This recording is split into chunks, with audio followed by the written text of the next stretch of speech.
Hey friends, it's Stephanie here with another episode of the Only God podcast, sharing stories only God could write. And today I am excited to get to interview Sarah Vessely.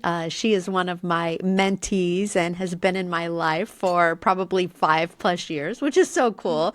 But Sarah, I'm going to turn it over to you and share our Only God connection. Yes, thank you for having me, Stephanie.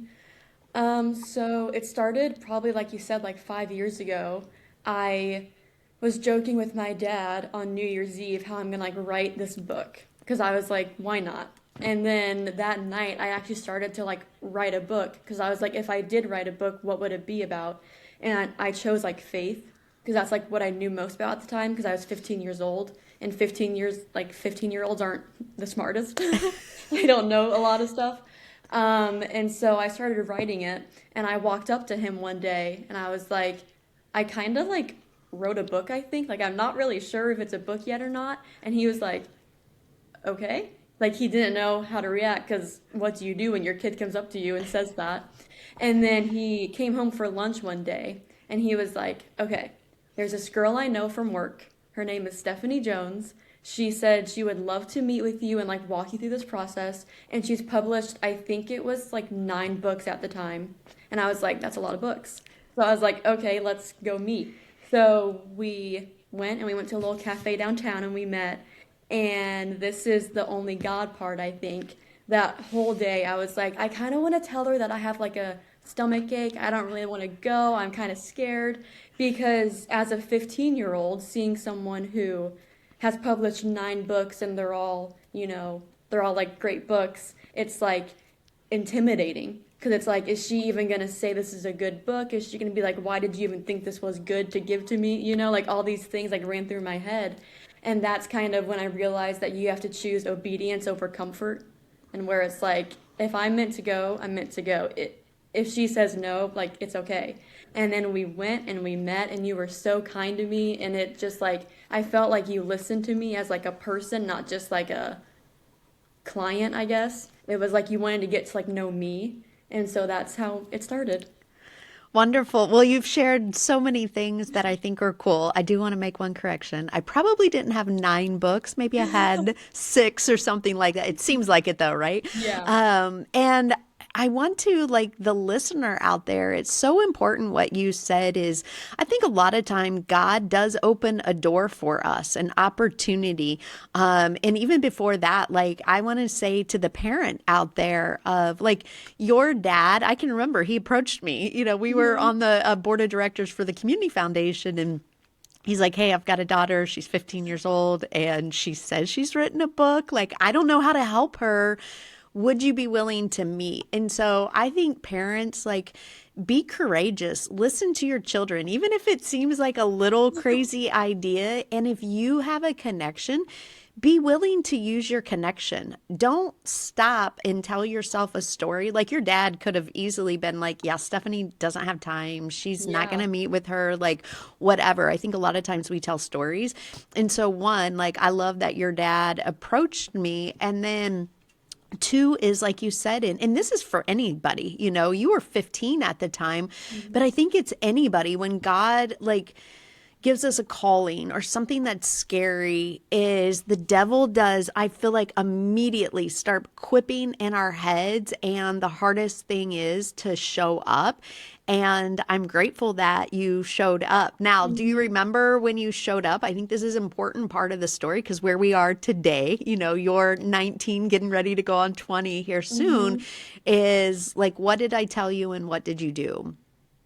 Yeah, so you like walked me through like all the different stuff to do as like an author, and you gave me like a few things to work on, and you're like, by this you gave me like a date like a few weeks out, and you're like, I want you to have like all these things done if it's like a serious thing that you're gonna do. And I was like, okay. Like I was kind of scared because I mean at the time I could have made so many excuses, like I'm a full-time high school student. Go. I could have made stuff up too. Like I have so much to do, but I was like, okay, like if I want to take this seriously, I need to like be respectful and like, cause Stephanie, like you're so busy with everything that you do, so it's like I don't want to like waste your time or anything like that. So I went home and I started making like little like goals for me every single day. Like if I can like correct these like 3 pages every single day, it can like small wins kind of to like add up to a big goal. And so I did that, and then I made a little like binder with like all like my pages in it, and then I was more excited to show up that next time because I felt more like confident and more ready. So just like giving like the goals and then just doing those. Yeah, I love what you say. And, it really is we all have limited amount of time. And I always say, people can waste our time. And that's one thing I like anytime I choose to work with an author, especially is, I didn't ask you for any payment. I didn't take you on as a client. I really wanted to mentor and invest. But those are, I think a lot of times, we can get burned out because we're trying to help everybody. And for me, I was like, okay, I want to see how serious she is. And if she does these things, I'll continue to meet with her and pour into her. I would have loved to have, I say this humbly, but I would have loved to have had somebody like me who was like there with me Hmm. because in the world of being an author, it can get lonely. And as a self-published author is you are the one that's responsible. So if you were just sitting at home, you don't have to hit any of those goals. You have no accountability. You can do whatever you want. And I remember the binder. I was so impressed. Like you showed up. Not only had you done the work, you had gotten organized, and then you came with your next set of questions. So it wasn't even doing what I told you to do. It was, hey, I'm not going to waste her time. I am prepared for what do I need to do next. And I also love what you said. It's so powerful of like breaking our big goals into smaller steps. Because do you think if you wouldn't have broken, your this big goal of like writing a book and publishing it, would you have been able to accomplish it, or would it have been overwhelming if you hadn't done what you did? Yeah, I think I would have like given up probably because when you think about writing a book, it's like that's like a big task to do. Like you don't know like where to start or anything. So I think just like breaking it down, just like really like small where it feels like you're not doing like much work, but like you really are. And so just like and I feel like also if I did like a few pages at a time, I could make so many more like small corrections that would in the end change like a lot of the book. And so I think just having those like small goals made it also like I had stuff to do every single day. Like if I was like, I'm just gonna write a book and I want it out in 2 years, I could wait a year and a half to write it. But it's like if I say, no, I'm gonna edit 5 pages every single day until I meet with Stephanie again to add up to however many pages I needed to edit. It made it easy and not as like not so much of like a weight on my shoulders, and I didn't get like burnt out because I split it up like into every single day.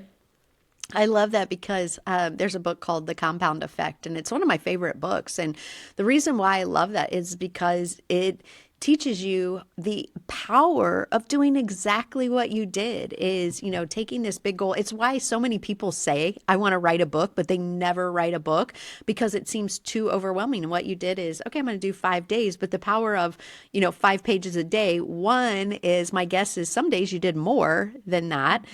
And, after an end of a month, 5 pages times 30 days, you've got your book, 150 pages. So tell us a little bit about, what happened and kind of, yeah, like, did you finish your book? And yeah, whatever you want to share.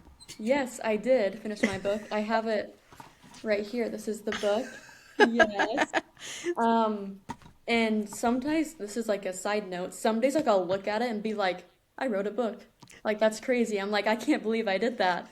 But yeah, so I just obviously I finished editing and kept writing and then also like having somebody like you to then turn you to the editor and then turn you to a designer. Because if I did it myself, I'd be like, okay, I have all my book, like I have everything written, but like where do I go from here? And so I got it to the editor. She gave me the edits back, and I love what they say. It's like, this is just my suggestion. She's like, I'm not making you change your whole book. It's just this could make it sound better, but you don't have to do it. Because I think also for me being so young, I'd be like, okay, let's change like everything that she said. But it's like if you go back and read it like how I had it, and then you read it how she had it, it's like no, that way sounds better, or like maybe this way, you know. And I think that's also where you have to be open to having people like not like criticize you, but like help you, like little like comments and stuff. Because I think also as like a 15-year-old, you can be very defensive and be like, but this sounds so good. But it's like, no, like let people help you. Like they're like that's their job is to Yeah, help you. it's hard as a middle-aged 40-year-old woman to get feedback from editors. I know right now I'm coaching, probably 5 or 6 authors, and it is that reminder of, okay, like this person knows what they're doing. There's a reason. They have a purpose. Mhm. And you handled I always say editing is constructive criticism. And like you said, though, it's your book. Also, you were 15 and your editor was not 15. And so there is this balance of carrying your voice as a 15-year-old. But your book, Jesus, It's You, I know you wrote it for high schoolers, Mhm. young ladies, Yeah. but I've seen, women my age and older have loved your book. And so, do you want to talk a little bit about how your book, I think this is an only God thing of you've been able to use it as a catalyst to do some speaking? Yes. So obviously, Jesus too. You can get it on Amazon and shop Giving Gal. Or is that what your shop is? Yes, Giving. shop.givingyourbestlife.com. We'll have Yes. it in the link. We'll have it, or Yes. we'll have it in the comments below. Yes. So I put it out and then I kind of was like, what do I do now? There was that moment of like, okay, I released my book, but like, where do I go from here? And so you invited me to a little like holiday market where you can like sell some stuff. And I had my book there. And then a lady that you were just talking about, you were talking about this lady who was like in charge of this like speaking engagement they have every single year around Lent. And then, not even 5 minutes after you talked about her, she walked by, and you were like, okay. And I was like, oh my gosh, like, that's the girl. And you're like, yeah. So that's an only God moment in itself. And then we like talked about like if I would be able to talk at it or not, like speak at it. And you kind of like helped me like with like talking to her and stuff. And then she bought one of my books. And then she came back around and she said that I would be getting a call from her. And I was like, okay. That was when like those like nerves set in again, where it's like, is this gonna be a good thing, or is it gonna, am I gonna, is that enemy gonna come back and be like, don't do it, don't do it? But then I did it, and I really loved it, and then I feel like from that more things kept happening because I got like my foot in the door, and God just kept opening doors. I love that. And you were 17, 18 at the time Yeah. when that happened. And it was true. Like I just felt like I had done that event twice. I had keynoted it. And I don't know, I just felt like the Lord like laid her on my heart and was like, and also I think if you're mentoring somebody, you were not a speaker. I don't even think you had told me you had a desire to speak or anything like that, but I just saw something in you. And I think it's really important to pursue that or at least try it and to make introductions. And yeah, that was a crazy morning. I'm literally talking, it was Ruth, and I was talking about her. And then she was the first person that came up to us that morning. And we were both like, only God. And then what was so cool is, when we met with her for the first meeting of like what her vision was, you guys both had the same vision of what you would talk about. But then, you're kind of back to square one because you had never done any speaking. And then it was like, oh no, the real work begins. So, do you want to talk how it went from like now you have this first opportunity and not only to keynote like a little event, it wasn't, 20 people, it's a room full of Mhm. adults. So it's not even really your age. Yeah. And, it's probably like 75 and it's in a confined space. So do you want to talk about like how you were feeling when you're like, oh no, now I got to give like a keynote speech? Yeah, so that night that I got home, I had like my notes of like what I was going to talk about. And I was sitting there and I was like, I have to I have to talk in front of people. I was like, oh my gosh. So then I got my notebook out and started like writing down stuff, and I would like talk out loud and like see if it sounded silly if I said it out loud. Because some stuff on paper sounds good, but you say it out loud and you're like, I don't know about that. So I just like kept doing that. And then what really challenged me was you were like, okay, I want you to write your talk, practice it 7 times, and then come to my house and give it to me. And I was like, that's easy peasy. I was like, okay, I can do this. And then I was like, I would like stand in front of like my like kitchen counter and act like there's like a room full of people there. And I was like, okay. So I would do it, and then it would be like 10 minutes long. And I was like, okay. She said like 25 minutes. So I like add more stuff in it, and it'd be like 15. And I was like, okay. And then I finally got up to like 25 minutes. And then I came to your house, and it's like, speaking in front of like a ton of people sounds really scary, but speaking in front of one person is terrifying. Because it's like you have no one else to look at, and you were like helping me, so you were like looking at me, and I was like, do I It's look so at her? awkward. It's And I was awkward like, for do I me like make too. eye contact with you the whole time, or do I look around? And so then I started, and then you would like let me go through the whole thing, and then you would stop and like break it down, which made it so much easier because then, like, what I would say too for mentors out there is like if you see something in the person you're mentoring, tell them that. Like tell them. Like I think like the like way that you like called it out in me, I was like, well, I've always wanted to do that, but I've just been so scared. And it's you like help and you like teed it up for me kind of to go speak at these things. And then with you like standing like by my side like the whole time, you're like, you're gonna write it out, then you're gonna practice it, then you're gonna come to my house and I'm gonna give you feedback, and then you're gonna go back home, practice it 7 more times, then come back to my house again. And we did that probably like 3 or 4 times. And it was very difficult. And I think like the second time I went home, I was like, I don't even know like why I said yes to this.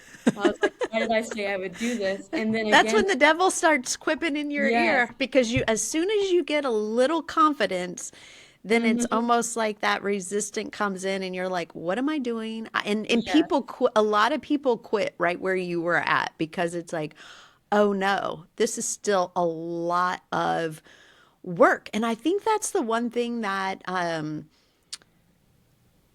people don't want to put in the work. I was talking to somebody about this the other day. It was she's in the makeup industry. She's a makeup artist, and she's like, Hmm. people will come right out of beauty school and then they'll come to me and they want me to open doors and they want me to do this for them and this for them and this for them. And she's like, no, that's not how it works. Like, you got to go do. And so, like, you were willing to put in the work, but it's not easy and it's hard and it takes a lot of time. Yeah. And I also feel like right when I was starting to be like, I don't know if I should have said yes to this, I had this thought of like everybody in that room is counting on you. They're like, if you say no, it's not just like it was like selfish of me if I would have said no because I didn't want to do it. But it's like, what if one of those people in there, like in that room, came there just to hear me talk? Like, even if just one person got something out of it, like I did what I was supposed to do. And I think also when you start something new, you're like, I'm not qualified for this. I'm not, why did God choose me to do this? But I think it's really important to know. I see this quote like all the time. I'm not sure who said it, but it's God doesn't call the qualified, he qualifies the called. And so it's like, of course, he's not going to call the person who's the most ready because they don't need to rely on God for that. Like, they don't need to ask him for strength if they're already like where they're supposed to be at. So I think for me, just like relying on God and being like, God, use me, like whatever words I say, it's not me talking, it's you talking through me.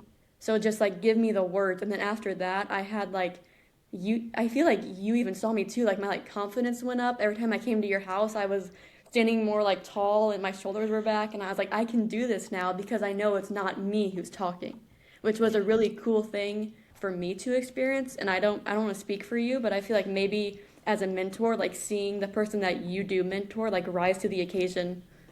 I don't know. I was pretty Yeah, proud of it's myself. it's very rewarding. And two is I can remember, I think the first day when you gave your talk, you cried, Hmm. and I don't say that to embarrass you. I say Yeah. that that's how hard it was. That's Hmm. how, you knew there were places that you stumbled. You knew there were Hmm. places that weren't the best talk.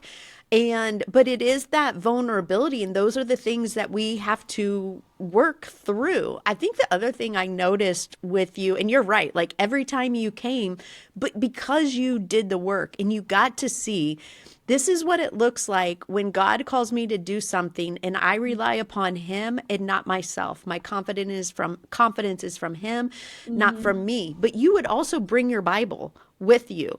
And you were working, you were letting God speak through you and give you a Bible verse. Or I can remember sometimes we'd go back and go, okay, or I would even think of a verse and say, Sarah, Mm-hmm. go research this verse. Like, I feel like God gave it to me. Go work it into your talk. Or like, we didn't, I mean, we were really in the Bible and we were praying over this. And, so I think that's the other thing too. I mean, that's perfect of what you said is this wasn't a reliance on either of us. You know, we were just Mm-hmm. letting God lead and going, okay. Yeah. So do you want to talk about, the day? So God gives you this opportunity and then what's that look like when you have to go Yeah. now give this talk that you've spent a lot of time on? Yeah. So I think we met with Ruth in like late December, early January, maybe, and my talk was in March. Yeah. So I had like 3.5 months to do like the work. So it seems like that's like a lot of time, but when you really think about it, it's like, oh my gosh, it's coming up so quick. So the night before, I couldn't sleep at all because I was like, oh my gosh, like I'm so nervous, I'm so nervous. Your thoughts kind of start going like wild. And I also feel like in that moment, I used to think of God as like a what if God, but he's not. Nothing surprises him. Nothing. It's like he knows everything. Because I'm like, what if this happens? What if this happens? And I'm like, God doesn't do that. He doesn't like spiral like that because he knows like he made sure everything's gonna happen the way it's supposed to. And so then finally got to sleep. Woke up the next morning really early because when like you're so excited, you like can't really sleep in. And then we got to where we were speaking at, and I was like, this is like getting real. Like I got there and it felt like the first day of school, like jitters, I'm like, oh my gosh, I'm so excited, but I'm so nervous. And they all like lined up to go like get their food, and I was like, it's getting closer and closer.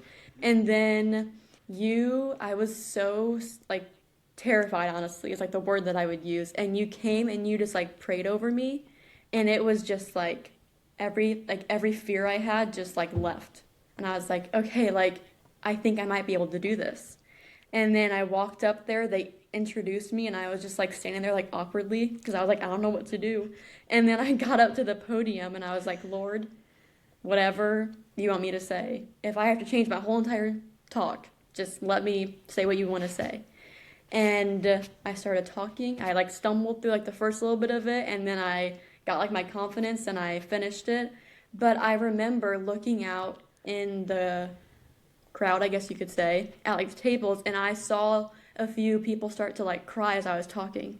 And I was like, okay, like this is like I really like love what I'm doing. And like halfway through my talk, I felt the Lord like speak to me, and not like audibly, but it was like, this is what you're supposed to do for the rest of your life. Like this is what I like called you to do. And so I didn't want to like freak out in the middle of my message, but I was like, okay. And I think that's when I got like more confident, because I was like, if he called me to do this, why not be confident while I'm doing it? And that like comes from the Lord. And it's like in Proverbs chapter 3, I think it's like the trust in the Lord with all your heart and lean not into your own understanding. And so it's like, why am I up here? I have no idea. But if it helps one person out, like that's the Lord, that's not me. And then afterwards, people like came up to me and talked to me and would like share things with me. And I was like, wow, like if that impacted you so much, like why not do it more? Yeah. I love that. And it was a beautiful day. And I sat in the back of the room, and I will note for the audience, she did not allow her parents to attend because she was so nervous. And so I felt like I was this parent in the back of the room who had a child up there, but also like the mentor and the coach. And you're right. I was so proud of you because you did stumble in the beginning. And I think a lot of times, especially as speakers, or I've seen new speakers, is that really gets in their head and then they cannot get past that. And it just, they walk off the stage and it's not. And you just, I mean, and I know I was praying for you. I think our friend Becky, who was there, was praying for you. I know your mom was praying. Like we had a team of people, which I think is very important. And I'll probably talk about this on another podcast about the power of prayer and having people, because you really are going into battle, is Satan does not want you up there. He does not want you preaching the gospel, impacting the people like you did. And I love too your framing. You have the same framing that I do, is that it isn't about touching all 75 people. Great if it happens, but God can lead you into that room for one person because he needs to reach that one person in there. And so I love that that is your mindset when you go do that. So share a little, like that was, I feel like that is a huge only God from, we started with a book, never Hmm. knowing that when I started working with you on a book, I had no idea that I was going to be felt like, wow, she's got a gift for speaking, and yours is a gift. So do you want to talk about like your second opportunity? Because I know I had somebody come to me and they're like, yeah, she's 17 years old, and I was like, no, like she can do this. And so do you want to talk about that, to stepping into, and how God used you in that next opportunity, what that looked like? Yeah. So I think was the next one for your retreat, I think. No, I think it Was was the church in the Morocco. church. Yes. So Stephanie reached out to me and she was like, there might be a speaking opportunity for you. And I was like, okay, like, let's do it. Because then I was like so excited to keep, like, to speak again. And then the woman who's like putting it together was kind of like, she's 17. Do you think she'll be okay? Like, do you think? And Stephanie's like, yes, like, I'm confident in her. I know, like, she's led by the Holy Spirit. Like, it's not like for her to like be up there on like a stage. And so then I went there, same thing happened again. I thought I would be fine. I was nervous again before I went up there to speak.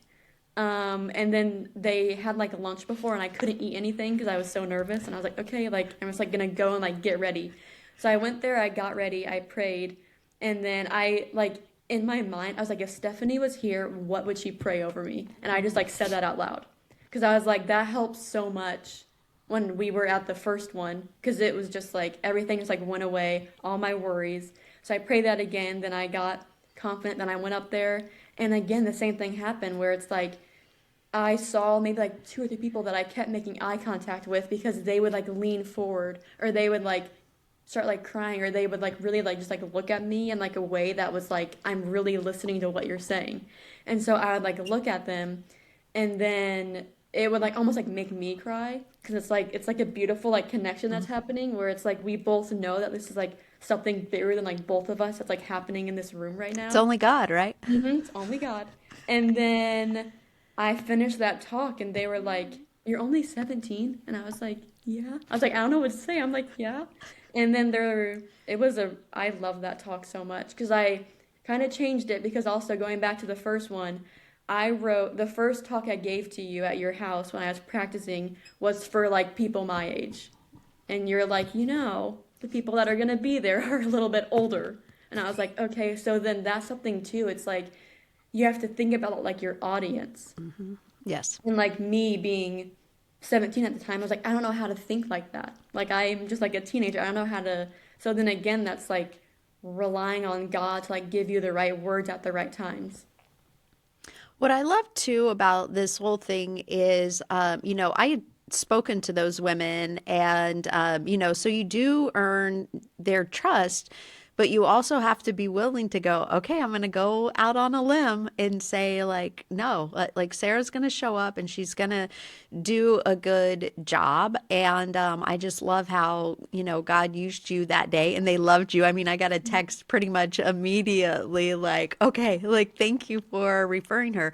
I think so many times too, and this is maybe a message to churches, is we we don't give people opportunities for women's retreats or just very thing, we're looking for this certain thing, and there's like so many good speakers out there, and God is using them, but like churches are not opening the doors for them to be used. And so I really Mhm. challenge, if you're a women's ministry, director, you're doing events, is really pray and, I mean, obviously get references and that sort of thing, but, is give other people opportunities because you'll be surprised. You might get someone like Sarah who shows up and, God will use her.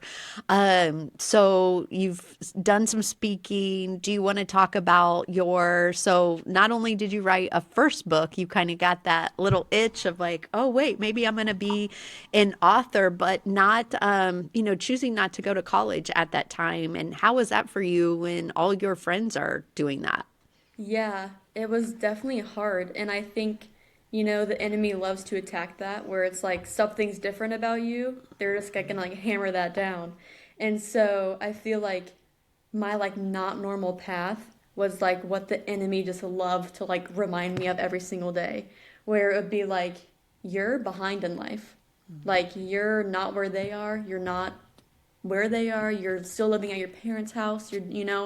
All these things. And then it would like get to me kind of like, am I behind? Like, did I make the wrong choice? Like, is this like what I'm supposed to be doing with my life?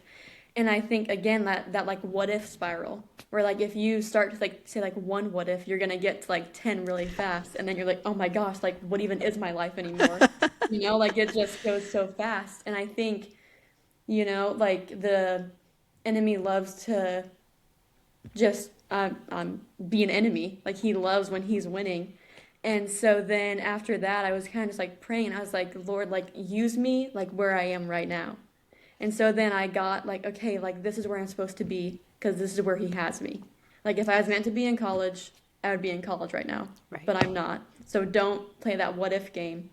And so then I just started like praying more and praying more. And I honestly feel like not going to college made my faith stronger because it was like all my friends were doing one thing and I would not be near them. I wouldn't be with them. And I'd be like, okay, Lord, like it's just me and you right now. Like you're all that I have like right now. Obviously like my like family, but it's Right. like, Your reliance of your path, your future, going back hmm to, I mean, really, Proverbs 3, 5, and 6, like hmm you really were that the Lord took you as like this other step of, no, you really got to trust me. And it doesn't make hmm sense because the world is telling you your next step is college. And yeah. I'm telling you, no, I've got a different path for you right now. And that's like, I wrote it in my first book. It's like, the like game of life where you can go on like the college and like the college or career, and I was just like stuck and I was like I don't know like where to go, and it's like either way I would have ended up fine, I would like to think, but it's Hmm. like maybe I was supposed to go this way because of those three people in that room that I spoke to. So sorry. Maybe it was for that one person who was like got like so affected by what I was saying. Like if I went to college that wouldn't have happened. Right. If I went to college, like the books wouldn't have come out probably, like all this stuff. And I think flipping the switch of like thinking like, oh my gosh, I'm like so behind to like no, like I'm like ahead, like I'm like where I'm supposed to be right now. Like it's okay. And then also with my, can I talk about my second book a little bit? Oh, yeah, go for it. So for my second book, um, I started writing it after my grandpa passed away. It was the first like loss that I had ever like dealt with in like my family, that someone I was like super close to, and I didn't know how to deal with cope with grief, and I just didn't know what to do with all these like emotions, so I just started writing, and then it turned into poetry. That's how I started coping with it, and then I wrote like more and more poems, and then I feel like as soon as like I was getting better with like that, like another loss had happened in my life, whether that was like a friendship or just like all my friends going to college and me staying back, like losing all those friends. Maybe it was the just like realizing that you're like growing up and you're not like a little kid anymore, you're actually like an adult, which is kind of terrifying, where it's like like you're actually like have to like face this world. And then I think like after those poems came together, I let them sit for like a few years because I was like, they're very personal, they're very like vulnerable in a way. And so I was like, I don't know if I want to like share that with everybody. And then I remember I gave it to my mom, I think. and she read through them and she was like, you need to share this.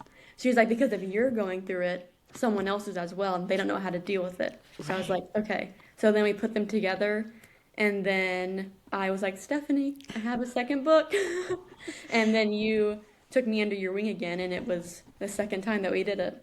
Yeah, no, and it's a beautiful. I only have I think I couldn't find my Yes. other because I'm in the process of moving. So you have the pretty copy, and Whirlwind, and it is like I got to admit I am not a poetry person, but I love your book and your poems, and you have a Mhm. rhythm. And again, like only God, He has given you a gift. Your books are very different, but I know that that book has helped people, and I also love of how.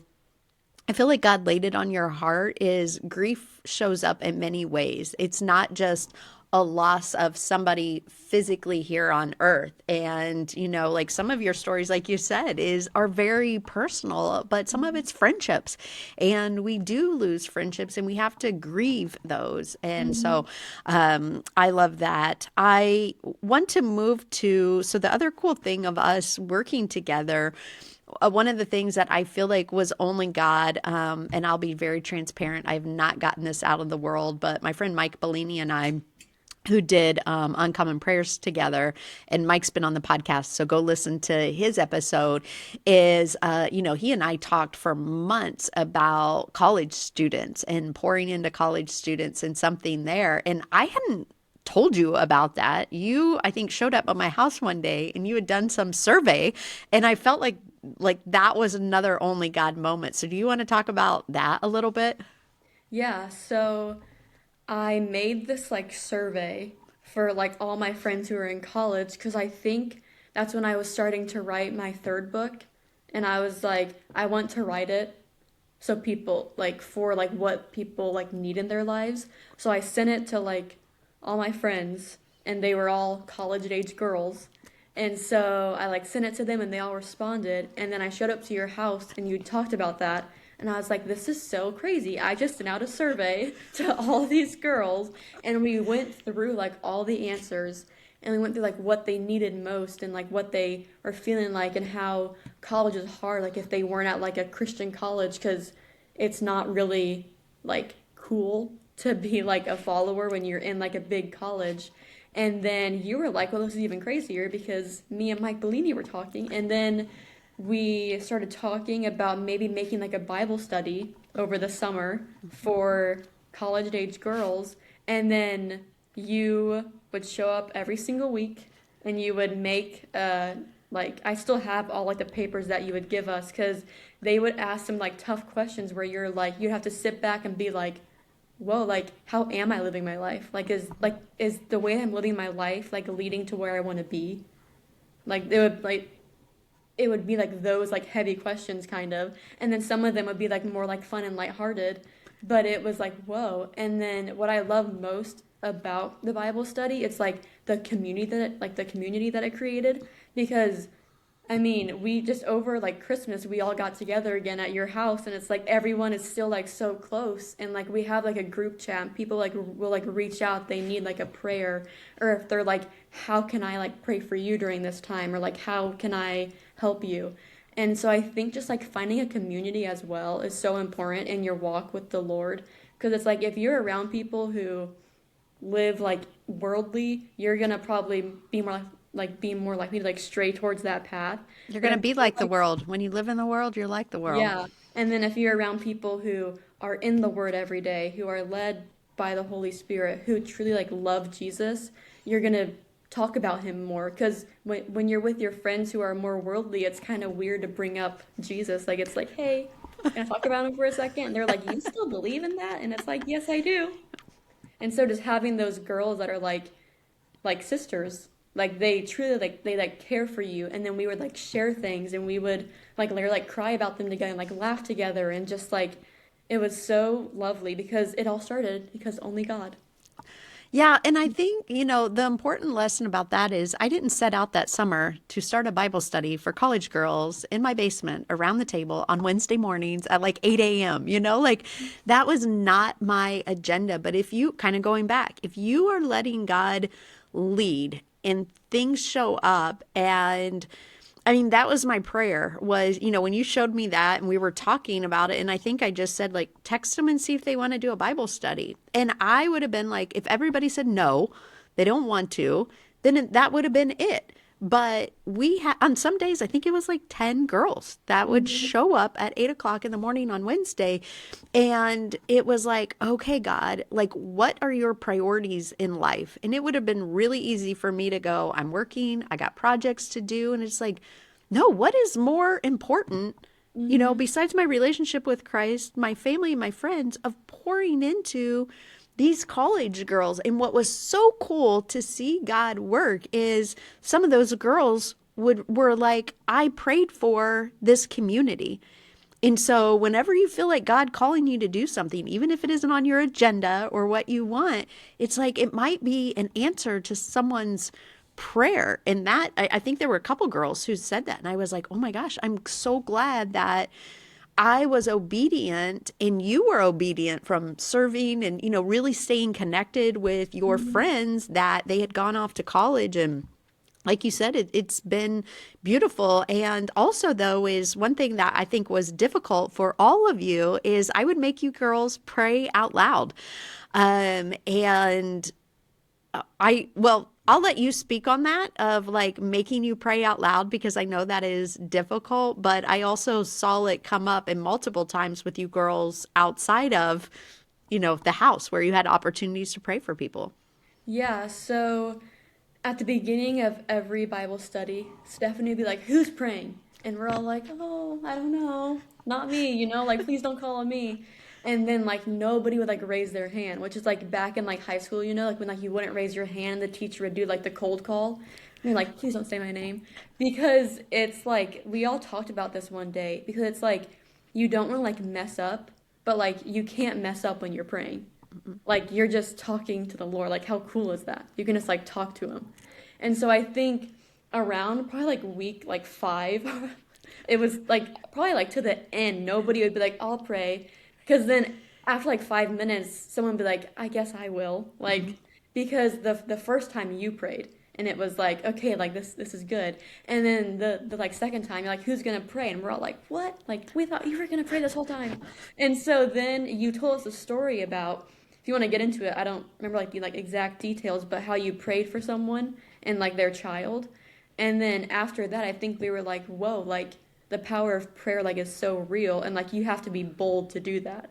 So then now every time like we like go out like in public, someone will be like, you're gonna pray now. Like you can pray before we eat. And everyone's always like, no, like don't make me. But it's like you have to do it to like be like bold in your faith, which is what you were teaching all of us is like to be bold, you have to face your fears, even if that's like praying in front of like 10 girls like that are all like no one's like, oh my gosh, she's so weird. It's like you just pray. Yes, and it's important because I found so many times that God will call me. I'll be out in public and God will call me to pray. I think I shared with you gals. One, I was at an airport and a lady's baby was crying, screaming bloody murder, and I prayed for her. I was at the Dune State Park, and I saw a lady and two girls, and I just knew I was supposed to get out of my car and pray for them. But if you don't practice prayer with people that you are comfortable and nervous, when God calls you to pray for a stranger, like I just feel like and God can do anything. God can give you that power in the moment. And that's not what I'm saying is, but I've just learned if I am not practicing in doing that with people I'm comfortable with, I can talk myself out of doing it in front of strangers. And I think we did have a session where one of the girls was like, oh my gosh, I was at a restaurant or there was, I think somebody that may have been homeless and they end up praying for them. And that girl said, I knew I was supposed to pray for it. Like you told us what was going to happen. And God said, here's your Yeah. opportunity. And so be prepared for that. But it's only God and God can nudge us, but we're still the ones that have to take action on that when he calls us to do something. Um, I want to wrap up with recently you had sent me a text on holding you accountable for doing something. And do you want to share a little bit about that? Yeah, so like going back for like a while now, like when I first wake up, the first thing I think most of us do is like check our phone. Like I wake up because it's like right. on my like nightstand, my alarm goes off, I wake up and I like open Instagram or TikTok or Twitter, like whatever it is, and like scroll through it. And it'll be like 30 minutes. I'm like, I've been on my phone for 30, like I'm still in bed 30 minutes after I wake up. Like that's crazy. And so I kind of felt this like conviction start coming, but I like pushed it away. I was like, oh, that's like nothing. So I would like keep doing it. And every morning when I would get on my phone, I was like, okay, like this is definitely like conviction right now. So one afternoon I texted you and I was like, hey, I've been convicted by being on my phone like in the morning. Like, can you like just text me to hold me accountable to get in the Bible before I get on my phone? Because I feel like it would be a whole like mindset shift. Like my days would be better because I feel like when I would start out like with my phone, I would see more of like the negative side of like the world, and so then you think more negatively. But once you get like in the Word and you get like the Lord in your mind every single day, you start to see Him in like the small things as well. So I texted you. I was like, "Hey, can you like hold me accountable for this, like for this?" And you're like, "I would love to." And I was like, "Okay." Because I was like, "Is that weird to like ask somebody?" And so, because I had never like reached out like that before, that was the first time, and I was so scared. And I was like, "Would you mind?" And you're like, "No, I would love to." So, Well, I think what I love about this, it's such an important lesson, is like we all have struggles and we're all going through stuff. And a lot of times we go through that struggle alone and we're trying to fight it alone. And God's like, no, reach out to a sister in Christ, have somebody pray for you, have somebody hold accountable. Like, don't be scared about, being embarrassed or whatever. And it's my prayer that if you're the woman on the other side, that somebody comes to you, and it may be much bigger than, hey, I'm struggling with, like starting my day with the Lord, is be open and be compassionate to that person. And how can I help you? And, that is one of the things that changed my life. It's why I wrote thank you notes to God, because it helped me start in scripture. What I wanted to remember the day. What did I want to be grateful for? You start seeing that. And so do you want to share, or I can even, the text that you sent me that was so encouraging after just a couple of, like weeks of you hmm. consistently being in the Bible. I love it. Which one were you talking about? Yeah, I love the one that said, do you mind if I just share it? Yeah, go Okay. ahead. Um, it said, I have something I wanted to share with you. Since I've been reading my Bible and doing my devotional, first thing when I wake up, I noticed a huge shift in my prayers. I used to pray with, I hope, I think, I wish, but now when I pray, I use, I know, I trust, and I believe it has made an impact. And I mean, that's just been a couple of weeks that Yeah. you've been. So, do you want to share just a little bit about that? And I think it's important too. I just want to say this is I love that you've recognized it. Like that is what all over the Bible, it talks about gratitude and praising God. And Hmm. it's not like, oh, I'm just doing this. It's like, God, no, I recognize how you are changing my mind, my heart, my soul, my spirit. So do you want to talk a little bit about that? Yeah, so when I first texted you, I was starting the book of First Samuel, which is really good. And then I like got through that, and it's about like obedience and like trusting with the Lord, and like even when things like don't go your way, or like when bad things happen, to still trust in Him.